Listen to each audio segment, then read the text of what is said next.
Hello students, today we are going to do the chapter 6 class 10. This is triangles. So in this chapter we will mainly discuss concepts based on similarity of triangle. So for that let's first discuss what is similar triangle. Before that, let's revise what are congruent figure. So congruent triangles आपने बहुत पढ़ा हुआ है, तो congruent word का meaning क्या होता है? Congruent means the same shape and same size. For example, if you consider two equilateral triangle with side 6 centimeter each, then the two triangles will overlap each other. Overlap each other, same shape, same size, they will overlap each other. Those are known as congruent triangles. And similarly, there can be congruent figure. अगर मैं दो circle ले लेती हूँ, जैसे कि यहाँ पे एक एग्जाम्पल लिया है, अगर मैं दो सर्कल ले लेती हूँ, circle A and circle B, if they are having the same radius 10 centimeter each, in that case we will say circle A is congruent to circle B because these will overlap. Criteria match करो, same shape, yes, same size, yes, they will overlap, yes, hence these two circles are, बोलो, congruent circle. अब हम आते हैं similar पे. Similar का मतलब होता है the two figures are similar if they have same shape but not necessarily the same size. अब सेम शेप के अंदर हमारा क्या हो सकता है? मान लीजिए हम ले लेते हैं दो circle. For example in this figure B, this figure अगर हम ले लेते हैं circle A and circle B, तो अगर आप यहाँ ध्यान से देखोगे तो सर्कल ए जो हमारा आ रहा है उसके अंदर हमारा क्या हो रहा है?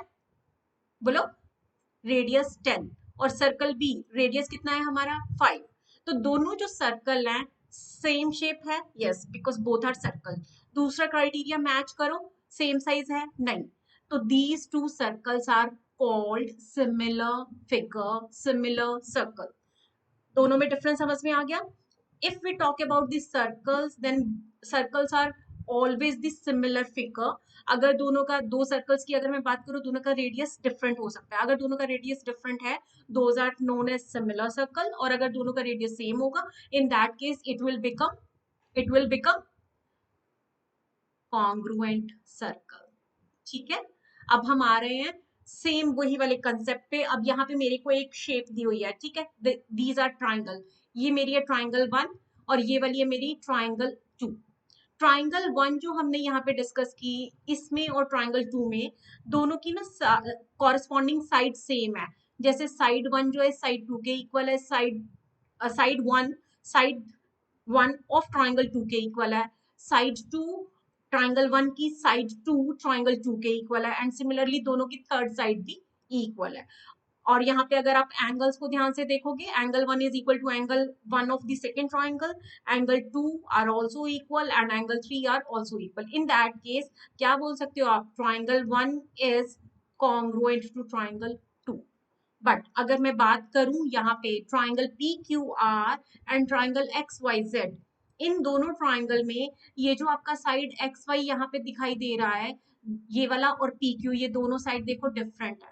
तो basically these two are triangle with all equal angle. ये देखिए एंगल इन दोनों के इक्वल है, तो इक्वल एंगल होने की वजह से, बट साइड दोनों की सेम नहीं है, बट दीज आर सिमिलर. अभी मैं सिमिलैरिटी का जो क्राइटेरिया हमें चेक करना होता है वो हम नेक्स्ट स्लाइड में देखेंगे. अभी हमने क्या देखा? इन दोनों ट्राइंगल के all the angles are equal, so these two triangles are similar. अब यहाँ पे एक और एग्जांपल हम लेते हैं. मान लीजिए हम ले लेते हैं स्क्वायर. तो लेट्स, मैंने यहाँ पे एक स्क्वायर ड्रॉ किया, ठीक है. ये जो हमने स्क्वायर 1 ड्रॉ किया है, इसका नाम हम रख देते हैं A B C and D, और स्क्वायर 1 की हम साइड एज्यूम कर लेते हैं 2 सेंटीमीटर ईच. इसी तरह से अब आप एक और स्क्वायर बनाएंगे. ये जो सेकंड स्क्वायर मैं ले रही हूँ, इसका साइड मैं ले लेती हूँ 1.8 सेंटीमीटर. ठीक, तो ये स्क्वायर है मेरा पी क्यू आर एस. अब इन दोनों स्क्वायर को अगर मैं कंपेयर करूं, तो let's check it for congruency. बच्चे बोल रहे हैं हमें आंसर पता चल गया, अभी आप कॉन्ग्रुएंसी पे ही अटके हो. चलो वेरीफाई कर लेते हैं. दोनों स्क्वायर है तो दोनों के दोनों सेम शेप है, यस। नंबर 2, दोनों का साइज सेम है, नो। फर्स्ट स्क्वायर का साइड है 2 सेंटीमीटर, सेकंड स्क्वायर का साइड है 1.8 सेंटीमीटर ईच साइड। तो ये दोनों स्क्वायर्स क्या हो जाएंगे, similar. these two are similar। अगर दोनों का साइड सेम हो जाता इन दैट केस मैं ये बोलती these two are congruent। Clear है? तो सिमिलैरिटी जो होती है उसमें हम ये बोलते हैं if two figures are similar, ये देखो, if two figures are similar then they are congruent. Is it true? No, not necessary, but other way round आपका ट्रू है। If the figures are congruent then they are similar, yes. तो यहाँ पे अब इसी में से अगर हम एक एग्जांपल देख लेते हैं, ये वाला ले लेते हैं। सर्कल 1 हमने लिया था ए और सर्कल बी लिया था, ये दोनों कॉन्ग्रुएंट हैं, अभी हमने बोला था yes, and these are similar as well. But यहाँ पे अगर मैं इस वाले फिगर पे जाती हूँ, ये दोनों सर्कल कैसे हैं, these are similar, but are these congruent? No. तो आप प्लीज याद रखिएगा, all congruent figures are similar but all similar figures are not congruent. they can be, they can't be, that depends on the dimension given to us। Okay बच्चा, चलिए next slide पे move करते हैं। अब हम यहाँ पे सिमिलैरिटी को ही डिस्कस कर रहे हैं इन केस ऑफ कौन सी शेप्स दिख रही हैं हमें यहाँ पे, क्वाड्रिलेटरल। तो क्वाड्रिलेटरल के लिए हम डिस्कस कर रहे हैं। तो क्वाड्रिलेटरल बेसिकली क्या होता है, हमारा पॉलीगन्स, ठीक। तो पॉलीगन्स विद, पॉलीगन क्या होते हैं, closed figure formed by sides. तो यहाँ पे मैंने 4 डिफरेंट टाइप के क्वाड्रिलेटरल्स लिए हैं। फर्स्ट हमें क्या चेक करना होता है, टू क्वाड्रिलेटरल्स आर सिमिलर, या फिर क्वाड्रिलेटरल की जगह हम पॉलीगन वर्ड भी यूज कर सकते हैं, क्योंकि यही सेम चीज हम ट्राइंगल के लिए डिस्कस करेंगे इन आवर नेक्स्ट स्लाइड। तो two polygons are said to be similar if they have same number of side. तो पहला क्राइटेरिया क्या है, सेम नंबर ऑफ साइड्स। उसके बाद सेकेंड क्राइटेरिया हमारा क्या हो जाएगा, their corresponding angles are equal, ठीक है, their corresponding angles are equal. और थर्ड क्राइटेरिया हमारा क्या हो जाएगा, their corresponding sides are in same ratio. अब यहाँ पे हम लोग केस 1 डिस्कस कर रहे हैं। केस 1 में फर्स्ट क्वाड्रिलेटरल मेरे पास दिया हुआ है A B C, A B C and D, और दूसरा मेरे पास जो क्वाड्रिलेटरल गिवन है वो कौन सा है, डब्ल्यू एक्स वाई जेड। अब इन दोनों क्वाड्रिलेटरल्स को ध्यान से देखो, हमारा यहाँ पे एंगल ए जो है वो किसके इक्वल है, एंगल डब्ल्यू। एंगल बी जो है वो किसके इक्वल है, एंगल एक्स। एंगल सी जो है that is Y, and angle D जो है it is equal to angle Z. तो चारों एंगल्स इक्वल हो गए। नंबर ऑफ साइड्स तो क्योंकि क्वाड्रिलेटरल है सेम ही है। अब साइड्स को चेक करो, आपका ए और डब्ल्यू के लिए सबसे पहले जो हम यहाँ पे साइड ए बी और डब्ल्यू जेड ले लेते हैं, A B upon W Z, W X not Z, A B upon W X. तो ए बी की वैल्यू है 11 और डब्ल्यू एक्स की वैल्यू है 110। तो इनका रेशो कितना हो जाएगा, 1:10। अब यहाँ पे आप फिर से सारी साइड्स का रेशो चेक करोगे, इज इट इक्वल टू 1/10 और नॉट। तो अब यहाँ पे देखिए, B C 15 and X Y 150, तो B C upon X Y कितना हो जाएगा, 15 upon 150, 1/10। Similarly C D upon Y Z 4/40, 1/10, and the last is AD upon WZ 8/80, again 1/10। तो all the sides are in same ratio। तो देखो हमारे दोनों criteria match हो रहे हैं, ठीक है ना, all the angles are equal, first criteria। second criteria, all the sides are in same ratio, hence these two quadrilaterals are similar। similarity का ये symbol होता है, this is sleeping S, ठीक है ना, similarity का symbol है। नेक्स्ट हम लोगों का केस 2 हम डिस्कस कर रहे हैं। केस 2 में मुझे यहाँ पे एक स्क्वायर दिया हुआ है ए बी सी डी। इस स्क्वायर की साइड्स मुझे दी हुई है 3 सेंटीमीटर ईच, और यहाँ पे हमें एक और क्वाड्रिलेटरल दिया हुआ है। ये क्वाड्रिलेटरल की सारी साइड्स दी हुई है 1.5, so this is similar to a rhombus. अब यहाँ पे चेक करो, first criteria, all the angles are equal. देखो जो हमारा स्क्वायर है इसमें सारे एंगल 90 डिग्री के हैं, बट यहाँ पे ये जो क्वाड्रिलेटरल है इट इज रोम्बस एक्चुअली, तो ये वाले एंगल्स जो है these are not 90 degree, hence these two quadrilaterals are not similar, these two quadrilaterals are not similar। Next हम आते हैं इधर। अब यहाँ पे मुझे क्या दिया हुआ है, ध्यान से देखो, मुझे दिया हुआ है A B C D is a square with side 5 centimetre, P Q R S is a, बोलो, रेक्टेंगल, इसमें दो साइड दी हुई है 4 सेंटीमीटर और दो साइड दी हुई है 2 सेंटीमीटर, ऑपोजिट साइड्स इक्वल है ना, तो आपका यहाँ पे first criteria all the angles are equal, corresponding angles equal, yes. Second criteria all the sides are in same ratio, no. यहाँ पे देखो A B upon P Q का रेशियो कितना बनेगा 5/4, और दूसरे केस में B C upon R Q क्या रेशियो क्या बनेगा 5/2, तो रेशियो इक्वल नहीं है ना, hence these two are not similar, these two are not similar. अब हम क्या कर रहे हैं, यहाँ पे हम एक और एग्जांपल लेते हैं। मान लीजिए यहाँ पे हम एक ट्राइंगल बना रहे हैं, ठीक है, मुझे जरा डिसाइड करवाओ ये कौन से टाइप की ट्राइंगल है। मैंने यहाँ पे एक ट्राइंगल ली है, इस ट्राइंगल का नाम हम ले लेते हैं HE HER, हर ले लेते हैं, ठीक है। हर जो ट्राइंगल हमारे पास है ये इक्वलेटरल ट्राइंगल है, इसकी सारी साइड्स इक्वल हैं, और इसकी डायमेंशन में ले लेती हूँ 3 यूनिट, 3 सेंटीमीटर। अब मैं यहाँ पे एक और ट्राइंगल ले लेती हूँ, उसका नाम हम रख लेते हैं, क्या नाम रख लेते हैं, this is again an equilateral triangle with all equal side, इसका नाम हम रख लेते हैं हिज, ठीक है। अब ये जो आपकी ट्राइंगल है इसकी साइड्स हम ले लेते हैं 4 सेंटीमीटर ईच। अब अगर मैं डिस्कस करूं these two triangle are equilateral, तो इनके ऑल कॉरस्पॉन्डिंग एंगल इक्वल होंगे, है ना, all the angles are 60 degree in case of equilateral. Second criteria their corresponding sides are in same ratio, check करो ये 3/4, सिमिलरली ये साइड 3 है, दूसरी ट्राइंगल की 4 है, 3/4, एंड द लास्ट इसकी भी 3 है, इसकी भी 4 है, तो 3/4, तो all the sides are in ratio, yes these two triangles are similar triangle। so I hope आप लोगों को अच्छे से क्लियर हो गया है, when two polygon of same number of sides are called similar and when they are not, ठीक है। तो ये पूरा चैप्टर मेरा इसी कंसेप्ट पर बेस होगा।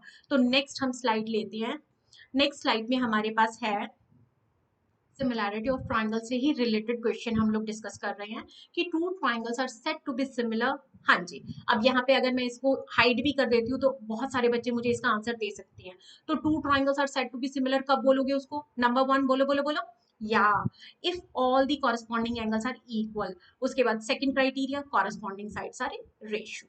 तो यहाँ पे अब मुझे ये जो दो ट्राइंगल्स दी हुई है ए बी एंड सी, दूसरी ट्राइंगल का नाम है डी एफ एंड ई, इन दोनों ट्राइंगल्स को अगर मैं कंपेयर करूं all the angles are equal, देखो एंगल ए जो है एंगल डी के इक्वल है, angle A is equal to angle D. Second मुझे एंगल बी जो है किसके बराबर है ई, और थर्ड एंगल सी जो है वो किसके बराबर दिया हुआ है एंगल एफ। तो फर्स्ट क्राइटेरिया मैच कर गया। सेकंड क्राइटेरिया के लिए मुझे क्या चेक करना है, A B upon D E is equal to B C upon E F is equal to A C upon D F. सारी साइड्स का रेशियो जल्दी से चेक करिए, 10/20, कॉरस्पॉन्डिंग साइड्स का रेशियो सेम होगा तभी तो मैं बोल पाऊंगी ना these two are similar triangle, नहीं तो मैं उसको कैसे सिमिलर बोल दूंगी। तो देखो क्या रेशियो आ रहा है, या this is 1/2 in each case, so all the corresponding sides are in same ratio, therefore these two triangles are similar triangle। कोई डाउट है, वेरी गुड।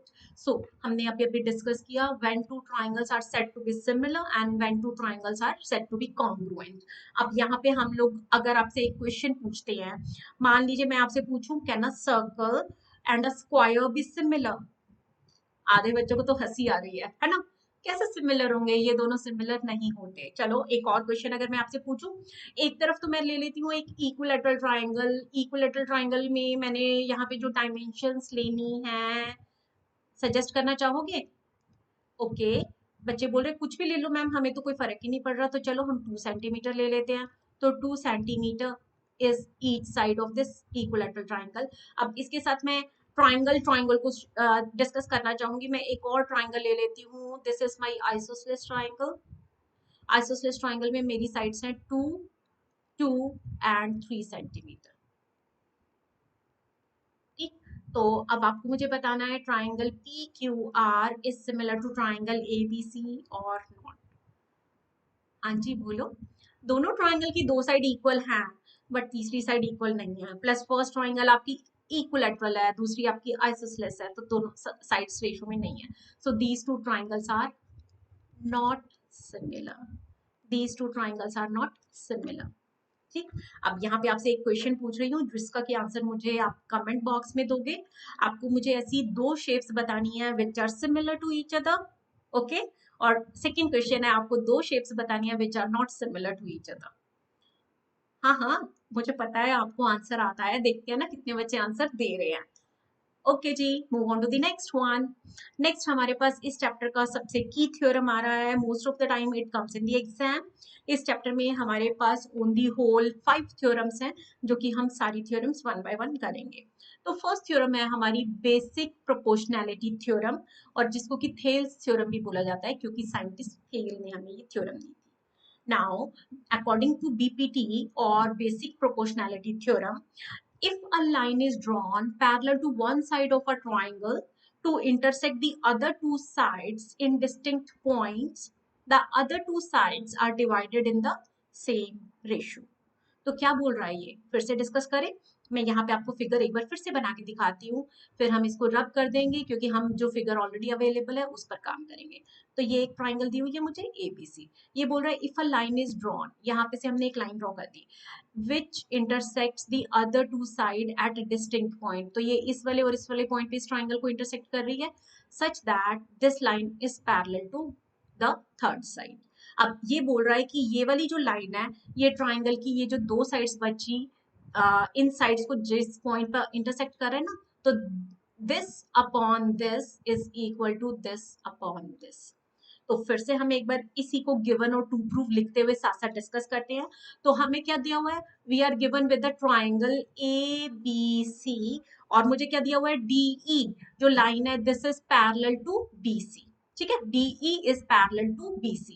और साथ में अब मुझे प्रूव क्या करने को बोला जा रहा है, मुझे प्रूव करने को बोला जा रहा है कि ये जो रेशो है ना AD upon DB is equal to AE upon EC, मुझे ये प्रूव करना है।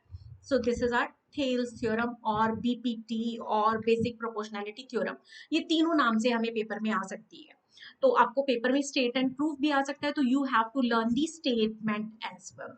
चलिए जी स्टार्ट करते हैं। अब इस क्वेश्चन में ना मुझे एक चाहिए कंस्ट्रक्शन। अब मेरी कंस्ट्रक्शन इसमें क्या हो जाएगी, हमें यहाँ पे दो परपेंडिकुलर ड्रॉ करने हैं। तो एक परपेंडिकुलर मैंने ये ड्रॉ किया EF ऑन AB, दूसरा परपेंडिकुलर है DG ऑन AC। तो यहाँ पे हम फिर कंस्ट्रक्शन लिख दें साथ साथ, ड्रॉ EF परपेंडिकुलर, ये परपेंडिकुलर का सिंबल होता है बेटू, EF perpendicular on AB, and दूसरा हमने क्या देखा है, DG परपेंडिकुलर ऑन AC।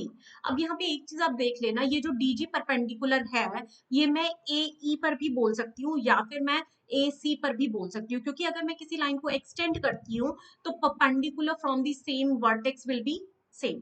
मतलब DG will be perpendicular on AE या फिर DG will be perpendicular on AC, one and the same thing। Plus हम यहाँ पे ज्वाइन करेंगे, किसको ज्वाइन करना है, हम ज्वाइन कर देंगे DC, एंड दूसरा मुझे ज्वाइन करना है EB, EB। ठीक है, दो हम यहाँ पे लाइंस को ज्वाइन कर रहे हैं, DC एंड BE, इन दोनों लाइंस को आप ज्वाइन कर देंगे। अब हम स्टार्ट करते हैं इसका प्रूफ। मुझे रेशो को इक्वल प्रूफ करना है। ठीक है, इस वाले प्रूफ को करने के लिए मुझे ना यहाँ पे एरिया ऑफ ट्राइंगल को यूज करना है। तो किस बच्चे को एरिया ऑफ ट्राइंगल का फॉर्मूला याद है, एरिया ऑफ ट्राइंगल बोलो। एरिया ऑफ ट्राइंगल हम यहाँ पे यूज करेंगे, तो एरिया ऑफ ट्राइंगल का फॉर्मूला होता है half base height, half BH। तो मैं यहाँ हाफ BH यूज करने वाली हूँ। तो सबसे पहले मुझे चाहिए एरिया ऑफ ट्राइंगल ADE। ठीक है, मुझे चाहिए एरिया ऑफ ट्राइंगल ADE। तो ADE ट्राइंगल के अंदर मेरे को जो बेस यूज करना है वो यूज करना है AD। अब आप ध्यान से देखना, इस ट्राइंगल में AD बेस अगर मैं ले रही हूँ ADE के अंदर, तो E वर्टेक्स से परपेंडिकुलर कौन है, EF। तो आप यहाँ लिखोगे area of ADE is half, base क्या है AD, और हाइट कितनी है EF। ठीक, अब बिल्कुल इसी तरह से आपको एरिया ऑफ ट्राइंगल DBE निकालना है। ठीक है, तो एरिया ऑफ DBE जो होगा this is equal to half into base कितना हो जाएगा, ये देखिए ध्यान से देखो, दिस इज DB, बेस हो जाएगा DB, और DB जो साइड है इस पर, इस ट्राइंगल का वर्टेक्स, तीसरा वर्टेक्स E है ना, तो E से परपेंडिकुलर जो DB के ऊपर आ रहा है this is EF only. So this into EF. तो area of DBE will be half into DB into EF. अब इन दोनों को आप कर देंगे डिवाइड, इन दोनों इक्वेशंस को आप कर देंगे डिवाइड. तो जब मैं इन दोनों इक्वेशंस को डिवाइड करूंगी तो area of triangle ADE upon area of triangle DBE is equal to क्या हो जाएगा, half into AD into EF. Divide किसे हो रहा है ये, half into DB into EF. Clear. अब यहाँ पे हम क्या करेंगे, जो जो चीजें यहाँ पे कैंसिल हो रही है उनको आप कैंसिल कर दो. तो देखो हाफ से हाफ कैंसिल हो रहा है, न्यूमरेटर डिनोमिनेटर. EF से EF कैंसिल हो रहा है, न्यूमरेटर एंड डिनोमिनेटर. हमारे पास क्या बचा, AD अपॉन DB. तो मेरे पास आ जाएगा area of triangle ADE upon area of triangle DBE is equal to AD upon DB. इसको आप नाम दे देंगे 1, इक्वेशन 1. मुझे इसको यूज करना होगा, अभी के लिए इसको मैं सेव करके रखती हूँ. अब फिर से मुझे सेम यही काम करना है, मुझे दूसरी वाली जो रेशियो है ना जो प्रूफ करने के लिए निकालनी है, that is AE upon EC, उसका निकालना है.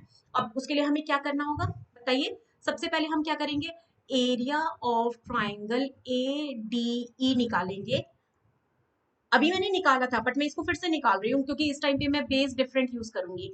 तो एरिया ऑफ ट्राइंगल ADE अब मैं जो निकालूंगी उसमें मेरे को बेस लेना है AE, और AE बेस अगर मैं लेती हूँ तो कॉरेस्पॉन्डिंग ऑल्टीट्यूड क्या हो जाएगा, हाइट क्या हो जाएगी, दिस इज DG.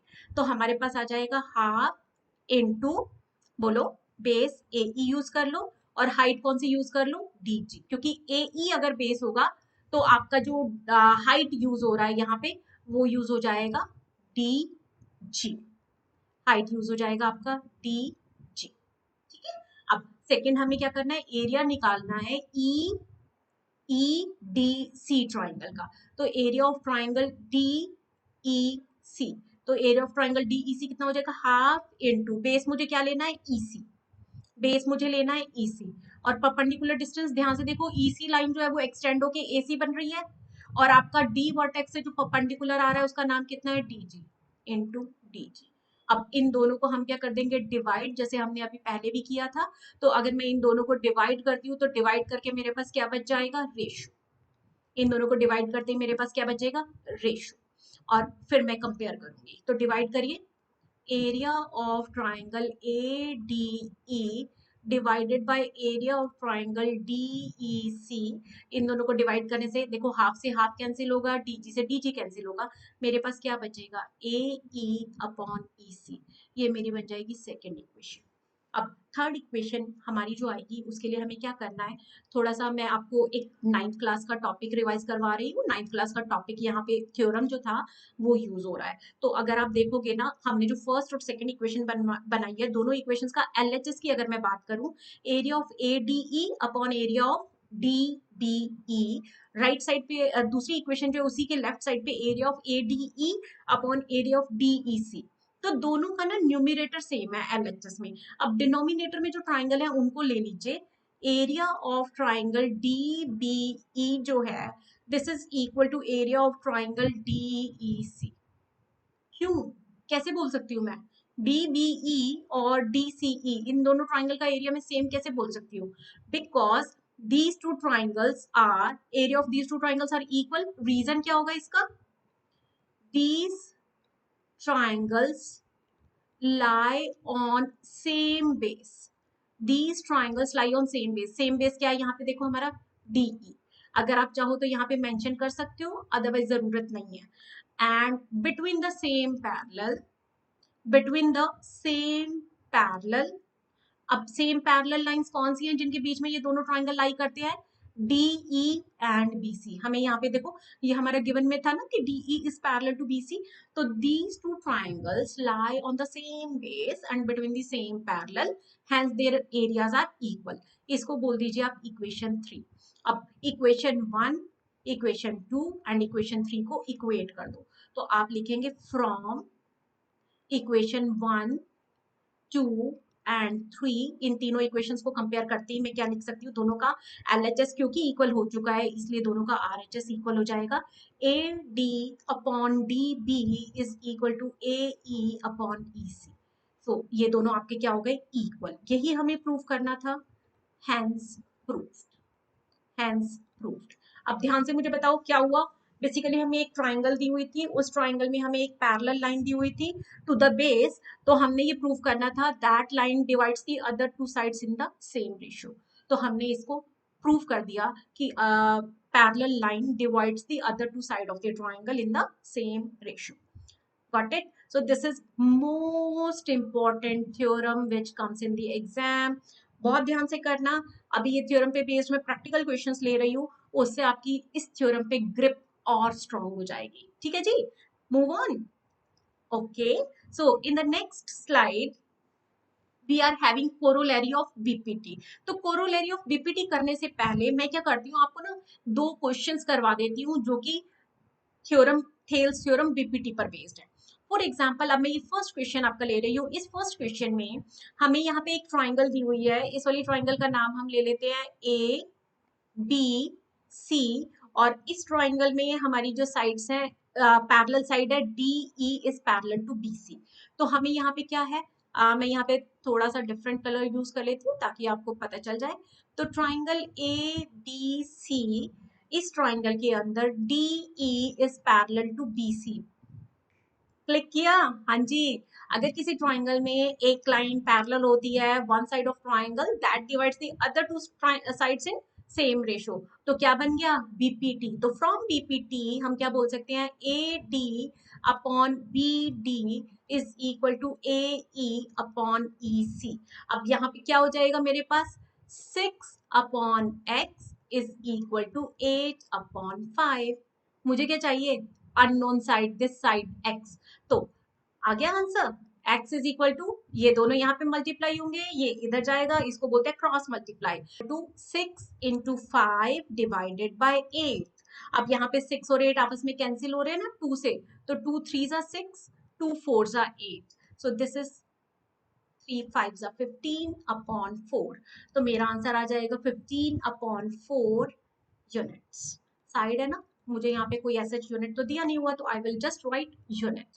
तो x जो मिसिंग साइड है दिस इज 15 अपॉन 4 यूनिट्स। अब बिल्कुल इसी तरह से यहाँ पे हम क्वेश्चन 2 ले लेते हैं।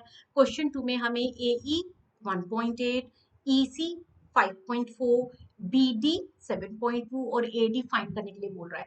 तो जो साइड मुझे फाइंड करनी है मैं उसको x लिख लेती हूँ। अगर आपको वेरिएबल नहीं इंट्रोड्यूस करना, you can use it at AD as well. अब देखो DE is parallel to BC, हाँ जी, तो थेल्स थ्योरम हम अप्लाई कर रहे हैं। DE is parallel to BC, तो इसका मतलब क्या हो जाएगा, AD upon DB is equal to AE upon EC। यहाँ पे वैल्यूज डाल दीजिए बेटा जी, x अपॉन 7.2, यहाँ से आपका आ जाएगा 1.8 अपॉन 5.4। अब यहाँ से एक डेसिमल से एक डेसिमल काटो, 18 3 जा 54, तो x की वैल्यू आ जाएगी 7.2 डिवाइडेड बाई 3। अब 7.2 आपका 3 का मल्टीपल है, तो x इज इक्वल टू 3 2 जा 6, 3 4 जा 12, 2.4 सेंटीमीटर।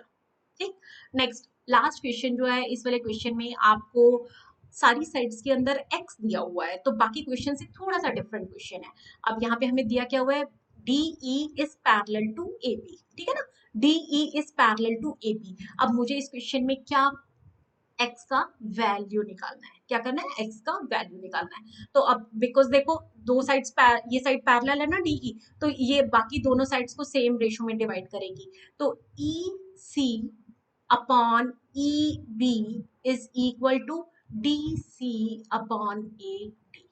तो ये मेरा बन जाएगा x अपॉन 3x प्लस 4, और यहाँ से मेरे पास बनेगा x plus 3 upon 3x plus 19। अभी जैसे बाकी क्वेश्चंस में किया था ना, हम इसको क्रॉस मल्टीप्लाई कर देंगे, तो x को इधर मल्टीप्लाई कर दीजिए और 3x प्लस 4 को इधर मल्टीप्लाई कर दीजिए। तो मेरे पास x को जब मैं इधर से मल्टीप्लाई करूंगी तो आ जाएगा 3x स्क्वायर प्लस 19x, और जब मैं इसको सेकेंड साइड पे राइट साइड पे ऐसे मल्टीप्लाई करूंगी तो ये क्या आ जाएगा, 3x into x, 3x square, 3x को 3 से मल्टीप्लाई करो, 9x 4 को x से मल्टीप्लाई करो, प्लस 4x प्लस 4 3 जा 12। अब यहाँ पे देखो 3x स्क्वायर इक्वेशन के दोनों तरफ कैंसिल हो जाएगा, 19x यहाँ से 9 plus 4 13, 19 minus 13x will be 6x is equal to 12. तो x की वैल्यू कितनी आ जाएगी? तो हमारा आंसर आ जाएगा x इज इक्वल टू 2. तो यहाँ पे हमारे जो जो आंसर आए हैं इनमें मैं इनको ब्लॉक बना रही हूँ. अगर आपका आंसर सीधा कहीं पे मिक्स भी हो जाएगा तो ब्लॉक बनाने से क्लियर विजन हो जाता है. हाँ जी, तो ये वाले तीनों क्वेश्चन हमारे प्रैक्टिकल क्वेश्चंस थे बेस्ड ऑन बीपीटी. अब हम लोग आ रहे हैं, हमने प्रीवियस स्लाइड में ना क्वेश्चन नंबर पेज 5 में कोरोलरी ऑफ बीपीटी करना है. तो कोरोलरी ऑफ बीपीटी स्टार्ट करते हैं. कोरोलरी ऑफ बीपीटी जो होता है बेसिकली हम लोगों का यहाँ पे एक ट्राइंगल दिया हुआ है ए बी सी. इस वाले ट्राइंगल में ये जो साइड है D E, this is parallel to B C. ठीक, side D E is parallel to B C. अब मुझे यहाँ पे जो प्रीवियस बीपीटी करना था, नॉर्मल बीपीटी, उसमें हमने किया था A D upon D B is equal to A E upon E C. But अब कोरोलरी में क्या हो जाता है, हमें ये प्रूव करना होता है कि, मैं यहाँ पे इसको टू प्रूफ में ही लिख देती हूँ, हमें ये प्रूव करना होता है ए डी, ये जो छोटे वाला साइड है ना दिस, अपॉन ए बी पूरे ट्राइंगल का साइड, और राइट साइड पे क्या आ जाएगा ए ई अपॉन ए सी. ठीक, कोई ज्यादा डिफरेंस नहीं है, थोड़ा सा डिफरेंस है, बट अगर आपको ये चीज मुझे ना सिमिलैरिटी ऑफ ट्राइंगल के क्राइटेरिया में भी यूज करना है तो इसका हम अभी प्रूफ कर रहे हैं. तो इसके अंदर हमें गिवन जो है वो सेम है जो हमें पीपीटी में था कि in triangle A B C, in triangle A, B and C आपका DE is parallel to BC, और प्रूफ मुझे ये करना है. ठीक, अब मैं यहाँ पे प्रूफ कर रही हूँ. पहले तो हम लोगों ने जो बीपीटी में काम किया है बिल्कुल सेम, अगर मेरा किसी ट्राइंगल में DE पैरेलल टू BC इस तरह से एक पैरेलल ड्रॉ किया हुआ है तो उस केस में हम यहाँ पे स्टार्टिंग में जब लिखना होगा ना तब भी हम ऐसे ही लिखेंगे कि in triangle ABC DE is parallel to BC, therefore AD upon DB is equal to AE upon EC. तो ये मेरा क्यों है, because of BPT, basic proportionality theorem. अब हम इसका रेसिप्रोकल कर देंगे. इसका रेसिप्रोकल का मतलब क्या हो जाएगा, जो न्यूमरेटर है वो डिनोमिनेटर में आ जाता है, जो डिनोमिनेटर है वो न्यूमरेटर में चला जाता है. तो ये क्या बन जाएगा D B upon A D. देखो रेसिप्रोकल, अब सिर्फ लेफ्ट साइड का रेसिप्रोकल तो नहीं करते ना, इक्वेशन को बैलेंस करना है, तो ई सी अपॉन ए ई. अब मैं क्या करूंगी, दोनों के अंदर वन ऐड कर दूंगी, दोनों के अंदर मैं वन ऐड कर दूंगी. तो D B upon A D plus one is equal to E C upon A E plus one. Equation के दोनों तरफ मैं सेम नंबर ऐड और सब्ट्रैक्ट कर सकती हूँ, उससे इक्वेशन में कोई फर्क नहीं आता, it will remain same. So LCM A D, D B one into A D, right side पे बिल्कुल सेम इसी तरह से ए ई एलसीएम आ जाएगा, और यहाँ पे ए ई डिनोमिनेटर में, तो ऊपर से numerator E C as it is one into A E. अब यहाँ पे लेफ्ट साइड में डी बी और ए डी को अगर मैं ऐड कर देती हूँ तो क्या बन जाएगा, डी बी और ए डी को ऐड कर दूंगी तो क्या बन जाएगा, this is A B upon A D, और राइट साइड में क्या आएगा, ई सी और ए ई को ऐड कर दो तो क्या आ जाएगा, this is A C upon A E. अब दोनों को क्या कर देंगे हम, रेसिप्रोकल, फिर से रेसिप्रोकल कर देंगे, तो इससे हमारा क्या आ जाएगा, A D upon A B is equal to A E upon A C. So यही हमें प्रूव करना था, ध्यान से देखिए, A D upon A B is equal to A E upon A C. So hence यही प्रूव करना था. ठीक, तो अगर किसी ट्राइंगल में एक लाइन पैरेलल दी हुई है एक साइड के, तो वो जो दो साइड्स को डिवाइड कर रही है वहां से हम एक और रिजल्ट ले रहे हैं, that is A D upon A B is equal to A E upon A C. Clear है. काफी क्वेश्चंस ऐसे होंगे जहां पे अगर मैं बीपीटी यूज करके सॉल्व करूंगी तो टाइम ज्यादा लगेगा, so I will use corollary instead of BPT in that case. तो नेक्स्ट जो अभी हम फ्रेम डिस्कस कर रहे थे, इसी में हमारे पास ना क्वेश्चन नंबर 4 और question number 5, it is actually based on corollary. तो मैं यहाँ पे आपको ना दोनों तरीके से, एक ये वाला क्वेश्चन जो है वो कोरोलरी से करके दिखाऊंगी, और ये वाला क्वेश्चन आप दोनों तरीके में से बीपीटी और कोरोलरी ऑफ बीपीटी कुछ भी यूज कर सकते हो.